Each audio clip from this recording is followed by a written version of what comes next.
নমস্কার, কান্তারা চ্যানেলে সবাইকে সুস্বাগতম। আজ আমার নিবেদনে প্রাপ্তিতে ধন্যবাদ, অপ্রাপ্তি শিক্ষা। জীবন মানে প্রাপ্তি আর অপ্রাপ্তির এক চলমান সমীকরণ। আমাদের জীবনে যেমন বেশ কিছু প্রাপ্তি থাকে, সেরকম অনেকগুলো অপ্রাপ্তিও পাশাপাশি সহাবস্থান করে।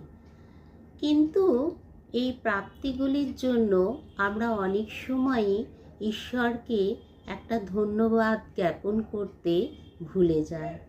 আমার মনে হয় আমাদের প্রত্যেকেরই এই প্রাপ্তিগুলির জন্য ঈশ্বরকে একটা ধন্যবাদ জ্ঞাপন করা প্রয়োজন। আবার উল্টো দিকে যে অপ্রাপ্তিগুলি অবস্থান করে, সেগুলোর থেকেও আমরা নতুন শিক্ষা গ্রহণ করতে পারি। কারণ অপ্রাপ্তিগুলি থেকে আমরা যে ধৈর্য, অভিজ্ঞতা ও বাস্তবতার আহরণ করি, তা আমাদের ভবিষ্যতে চলার পথকে অনেকটাই সুগম করে দেয়।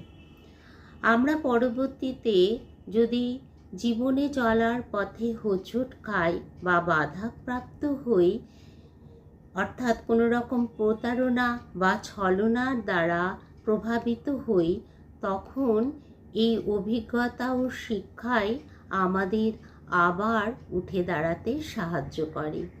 এ প্রসঙ্গে আমার একটি স্বরচিত কবিতা আমি উপস্থাপন করছি।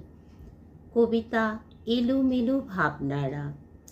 শ্রান্ত শরীর, রক্তে মেশানো অভিজ্ঞতার ধুলোবালি, সংক্রমণের ভয় আর পাই না। অভিজ্ঞতা তা সে হোক না যতই তিক্ত, দোষ কাউকে দিই না। শুধু মনকে বোঝাই যা আছে তা শুধুই আমার। নেই কারোর বিরুদ্ধে কোনো দেশ, একাকিত্বের আবেশে তৃপ্তিদায়ক চুমুক। এই আছি আমি বেশ। আপনাকে জানায় আমার ফুরাবে না, আমার ফুরাবে না। এই জানারে সঙ্গে সঙ্গে তোমায় চেনা।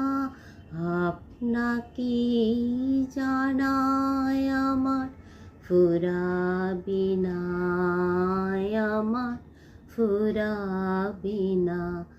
নমস্কার, শুভরাত্রি।